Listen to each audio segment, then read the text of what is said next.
한국은 진짜 약소국이 아니라 그래도 뭔가 강대국도 아니지만 중간에서 네. 뭔가 약간 부족한 걸 채울 수 있는 약간 보부상 느낌? 네. 네, 우리가 다 주게 이렇게 연결해 주겠다. 하이엔드 기술을 많이 가진 제조업 국가. 진짜 맞아요. 단단한 것 예. 같아요. 우리 한국한테 뭔가 대운이 온 것 같은 생각도 솔직히 들어요.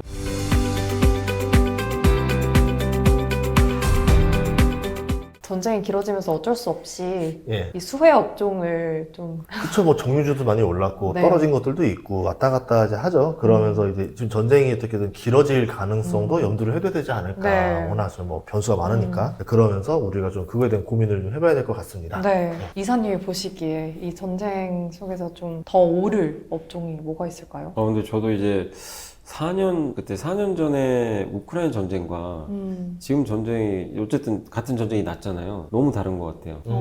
우리나라 시장의 분위기 자체가. 그때는 다 피해자였어요. 거의 다. 전쟁 나고, 당시에 이제 코로나 이후로 소비 폭발했다가, 갑자기 이제 전쟁 나고 고물가 터지고, 막 금리 올리다 보니까 소비가 확 줄었고, 그때 삼성전자 하이닉스도 데이터 센터에 뭐 반도체를 많이 납품하는 것보다는 PC나 스마트폰이었거든요. 사람들이 소비 안 하니까. 그리고 그때 코로나 때 너무 소비를 많이 했잖아요, 한 번에. 네. 그 휴유증 때문에 사실 22년도는 다 망가진 것 같아요. 어. 근데 지금 뭐가 다르냐면 전쟁은 비슷한데 유가도 올랐는데 어쨌든 우리나라 지금 기업들이 오히려 수혜주가 더 많은 것 같아요. 피해주보다. 맞아요. 지금 우리나라 시총 상위 기업들은 대부분 제가 봤을 때는 수혜주 같아요. 현대차 빼고. 음. 현대차는 이제 아무리 자동차다 보니까 네. 좀 고유가에 어쩔 수 없는 부분이 네. 있지만 로봇으로 보면 또 다를 수도 있지만요. 근데 아까 말씀드린 이제 삼성전자는 뭐 지금 무관한 상황으로 가고 있고, 그다음 방산주, 하나 에어로스페이스나 이 시총이 엄청 커졌어요. 맞아요. 네. 옛날 시총이 아니고 네. 오히려 여기는 명백한 수혜주고 음. 거기다 조선도 마찬가지죠. 호르무즈 해협이 지금 막혔기 때문에 앞으로 이제 미국에서 수입을 많이 할 것 같아요. 우리나라 에너지. 예, 아무래도 LNG 같은 경우는 미국에 수입하면 되거든요. 근데 이 길이가 길어지니까 배 운송 길이가 그러면은 선박이 많이 필요해요. 그래서 미국이 아마 저는 이번 전쟁의 수혜 국가는 미국 같아요. 에너지 쪽에서. 계약이 넘어가겠죠? 예, 그래서 중동에서 네. 아시아 국가들이 받는 걸 미국이 뺏어가 버릴 수도 있어요. 이게 신기한 게 러우전 때는 유럽이 러시아에서 받아가던 거를 결국 러우전 끝나고 나니까 지금 뭐 중요하지만 미국으로 다 맞아요, 장기가 미국으로 돌렸잖아요. 네. 약간 이번에 그- 아시아도 그 미국으로 돌아가는 예. 거예요. 그게 누가 지도자가 되더라도 이런 사태가 발생하면 중동 대체제를 다 찾아야 돼요.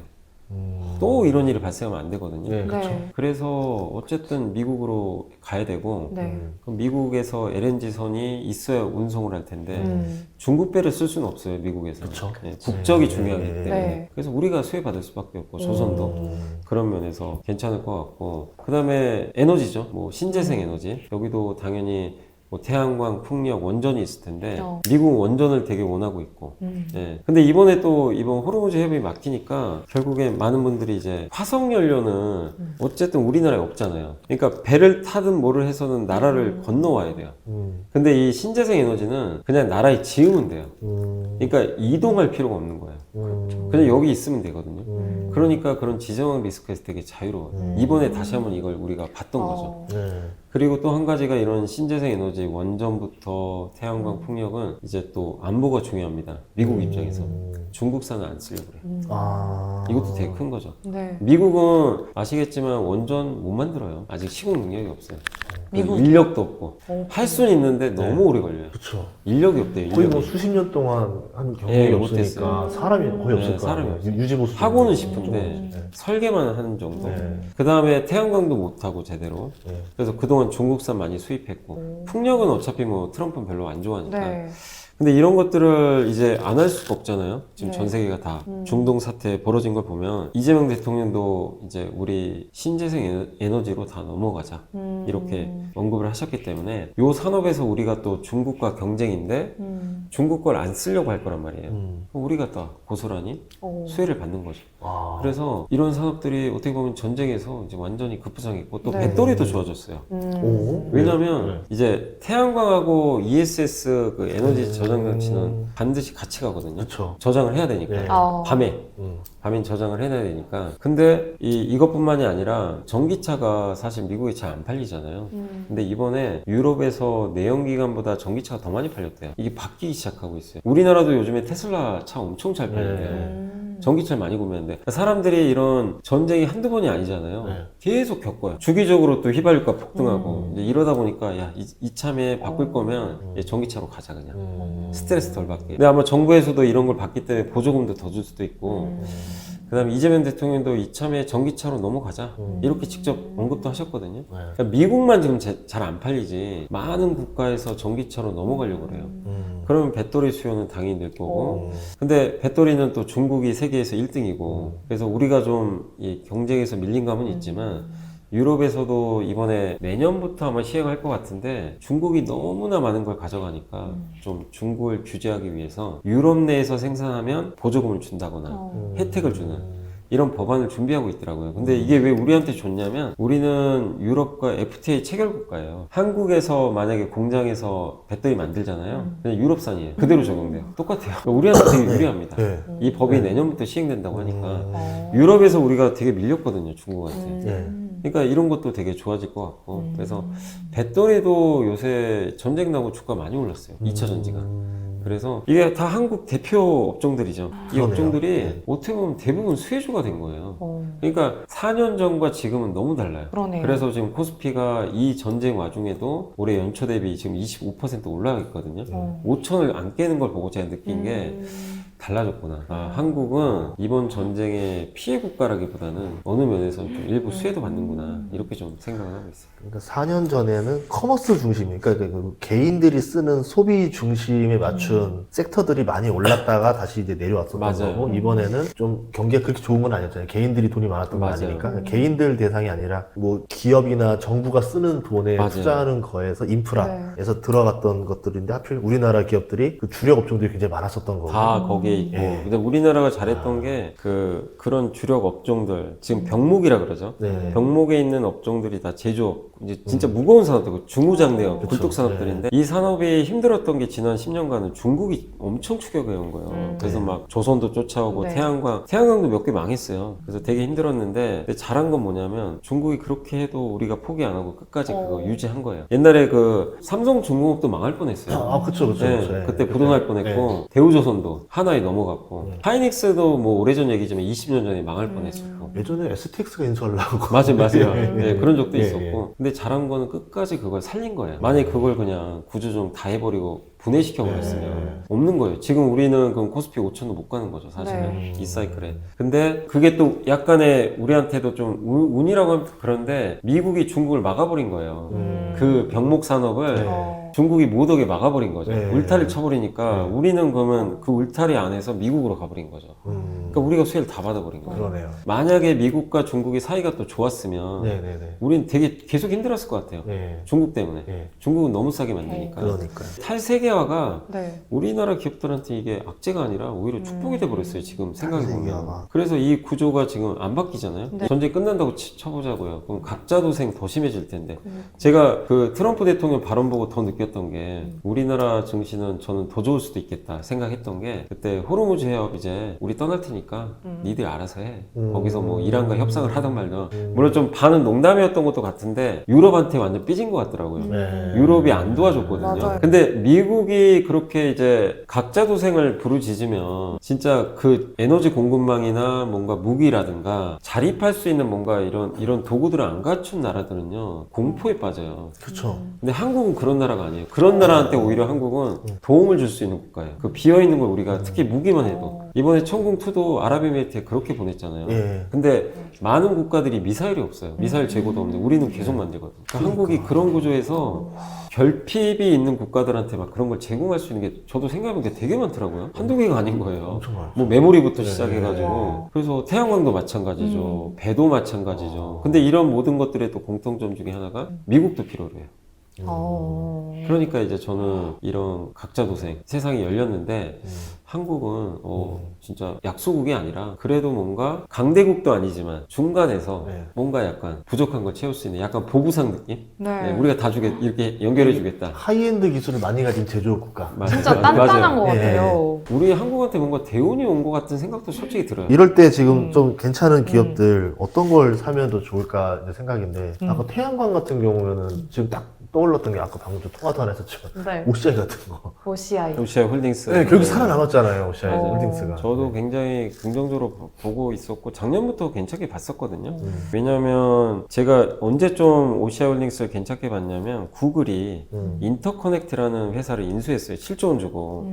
그게 태양광으로 데이터 센터도 하고 발전소 운영하는 회사인데 오시아홀딩스가 하는 사업 모델하고 비슷해요. 미국의 오시아에도 오시아 에너지가 있거든요. 있죠. 네. 근데 당시에 오시아홀딩스 시총이 1.5조밖에 안 됐어요. 이거 너무 차이가 심하잖아요. 네. 여긴 7조 주고 샀는데. 네. 근데 이제 최근에 주가 올라가지고 이제 시총 3조 넘긴 했는데. 근데 또 한 가지가 뭐냐면 미국의 이 회사가 폴리실리콘을 만드는데 국적이 중요하다 그랬잖아요. 네. 근데 이제 중국 폴리실리콘은 미국에 못 들어가요. 네. 다 막아버렸어요. 그래서 이 비중국산만 들어갈 수가 있어요. 근데 그거를 하는 세계 1등 기업이 오시아 홀딩스고 또 미국에도 지금 수직 계열을 지금 하고 있거든요. 폴리실리콘부터 태양 전지, 뭐 모듈, 발전소까지 심지어 데이터 센터까지 만들겠다. 이걸 다 만들어 놓은 거예요. 네. 예, 근데 또 재무 구조도 괜찮아요, 회사가. 예, 그래서 근데 주가는 PBR도 뭐 그때 한 배도 안 됐었고. 근데 이번 전쟁 나서 더 확신이 든 거죠. 이제 태양광은 그 미국의 그 마가 진영에서도 이 태양광을 이제는 해야 된다. 이 얘기를 하더라고요. 트럼프 진영에서 원래 신재생 되게 싫어하잖아요. 그렇죠, 그렇죠. 근데 중국이 여기가 세계 1등이지만 네. 우리도 중국을 이길 수 있게 태양광 해야 된다. 이렇게 했는데 미국이 태양광 하긴 하지만 네. 그 원재료부터 이런 수급은 중국을 거치지 않고는 어렵거든요. 근데 그걸 해줄 수 있는 기업이 뭐 제가 아무리 생각해 오시아 홀딩스밖에 없는 것 같아요. 지금 생각해보면. 근데 미국이 왜 신재생을 싫어하는 거예요? 아니, 트럼프가 되게 싫어요. 왜요? 예, 녹색 이거를 이거 돈만 버린다. 그러니까 이게 뭐냐면 효율이 네. 떨어진다? 지구 온난화는 뻥이다. 네, 맞아요. 라고 전제를 깔았기 때문에 당연히 녹색 에너지 전환이 뭐 하는 짓이야. 필요 이렇게 없다. 맞아요. 네, 그렇게 그런 보는 거구나. 거죠. 예, 그래서 사실은 또 신재생이 되게 힘들었고 그 논리가 이제 미국에서 통해버리니까 또 유럽도 막 그때 이제 전쟁 나고 나서 신재생 하긴 했는데 막 고물가죠, 고금리죠. 그리고 이거 한다고 당장 뭐 돈 되는 것도 아닌데 이건 또 비용도 비싸죠. 그래가지고 한참 그게 있었어요. 신재생에는 회의론 되게 심했어요.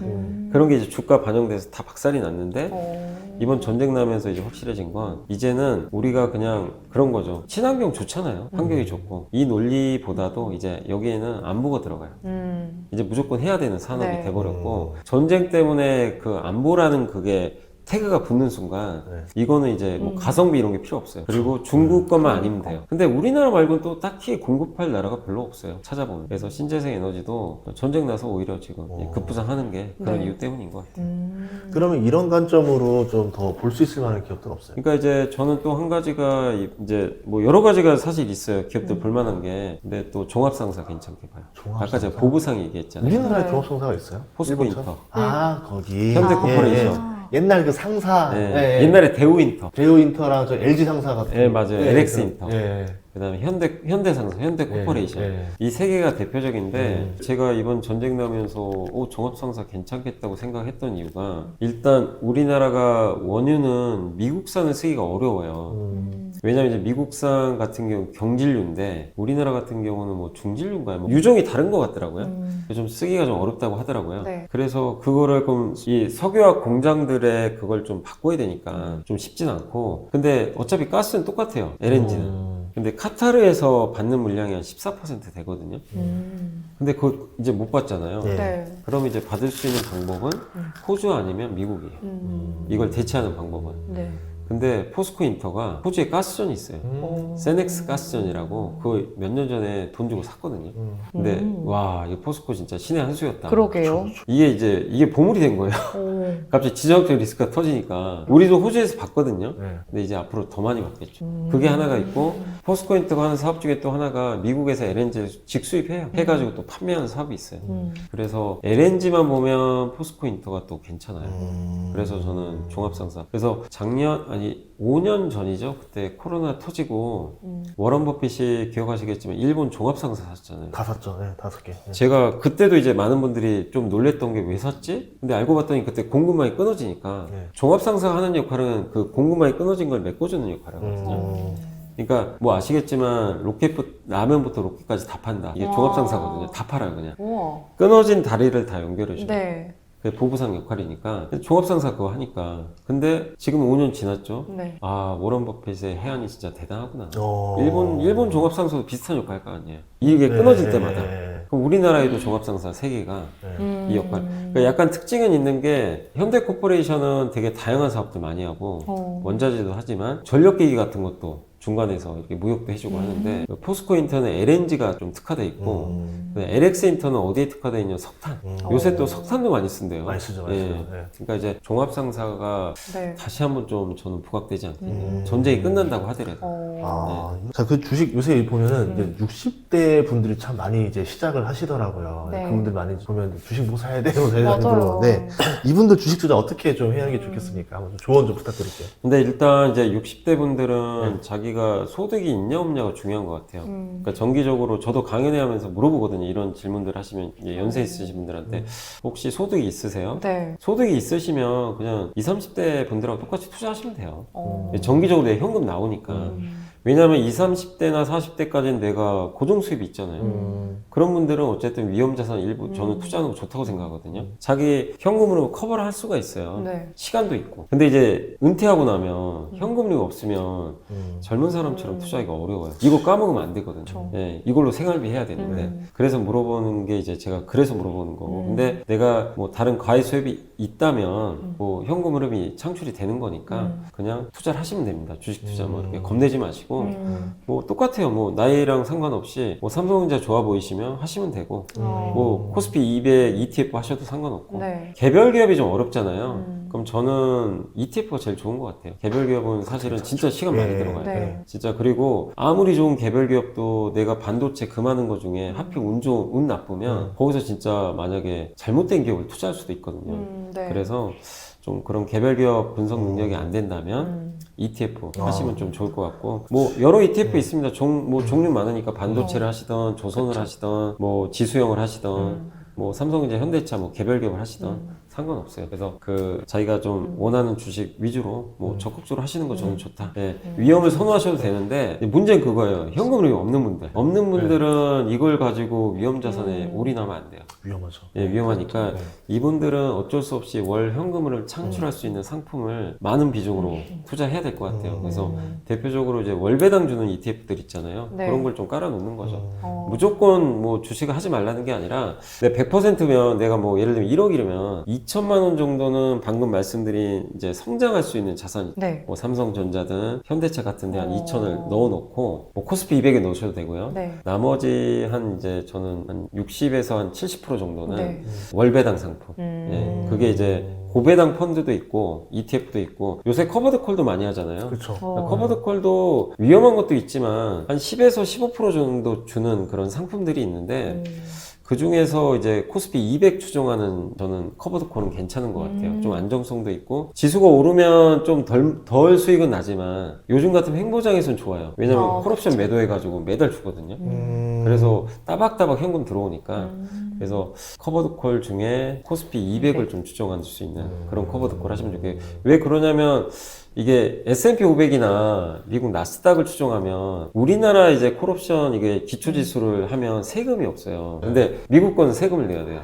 세금이 좀 붙어요. 그래서 한국 지수가 좀 더 유리해요. 그러네요. 세제 면에서. 네, 그러네요. 그래서 그걸 좀 말씀드리는 거고 세금 조금이라도 아끼는 게 좋잖아요. 그렇죠, 그렇죠. 그래서 이 커버드 콜 한두 개랑 이제 월배당 줄 수 있는 뭐 예를 들면 요즘에 리츠 ETF도 있잖아요. 리츠 ETF가 이게 주가가 많이 안 올라서 그런지 배당 수익이 꽤 좋아요. 한 8% 나와요.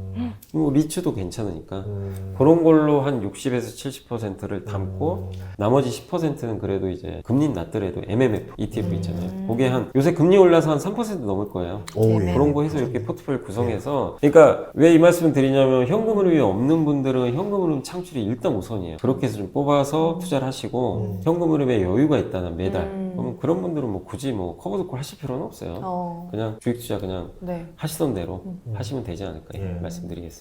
오늘 정말 이렇게 또 친절하게 다 알려주니까 그니까요. 너무 좋네요. 방법이 다 있습니다, 역시. 아니, 지금 AI랑 대화하는 느낌이었어요. 여쭤볼 때마다 다 그냥 쭉쭉쭉쭉 이렇게 맞아요, 나오는데, 역시 저도 클로드 써야 되겠네요. 금융 쪽은 클로드가 좋은 것 같아요. 제가 그래요? 써보니까.